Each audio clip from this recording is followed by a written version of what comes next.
বিসমিল্লাহির রহমানির রহিম। আজকে আমি আমের চাটনি নিয়ে আসছি। এখানে আমি পাকনাগুলো আমি রেখে দিয়েছি, ধুয়ে নিচে পাকনাগুলোর মধ্যে ধুয়ে কেটে কিছু পালে প্রস্তুত করেছি। এটা আমি বাটি করেছি, আমটা একদিন বাসায় রাখি।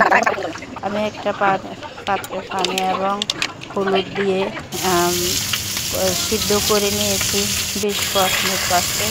তারপর পানি ছড়াই। এখানে আমি 1 কাপ মেজারমেন্ট কাপে 1 কাপ চিনি আর 1 কাপ পানি দিয়েছি, দিয়ে আর এখানে 1টা এলাচ দিয়েছি। যখন পানি শিরাটা উতরে গেছে তখন আমি আমগুলো দিয়ে 10 মিনিটের মতো রেখে কাজু আর পেস্তা বাটার সাথে কিশমিশ দিয়ে দিয়েছি। দিয়ে দেওয়ার পর ভালো মতো নেড়ে, এখানে আপনারা এই আচারটা ভাতের সাথে যে কোনো সাথে খেতে খুবই মজা লাগে এবং পাঁপড়ের সাথে।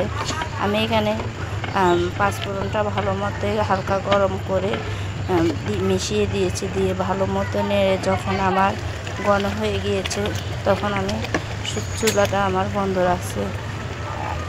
দেখেন খুবই সুন্দর হয়ে ঘন হয়ে আসছে। ঠান্ডা হয়ে আসার পর আমি আমার একটা প্লাস্টিকের বাটি আর একটা ছোটো পাত্রে সবাই মিলে খাওয়ার জন্য নিয়েছি। আপনারা সবাই দেখবেন, লাইক করবেন, কমেন্ট করবেন।